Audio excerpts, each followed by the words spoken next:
حضرت خواجہ سید نظام الدین اولیاء محبوب الہی رحمۃ اللہ علیہ ایک بار اپنے مریدین میں بیٹھے تھے اور فرمایا، کنویں والا کنویں کی گہرائی سے پانی اوپر لاتا ہے اور باہر کے سوکھے کھیتوں کو پانی سے زندہ کرتا ہے۔ سبسکرائب۔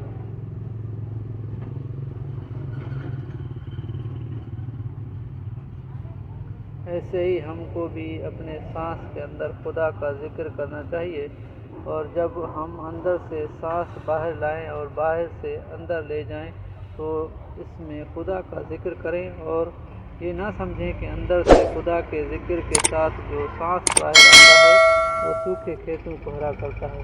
کلیت التاریخ۔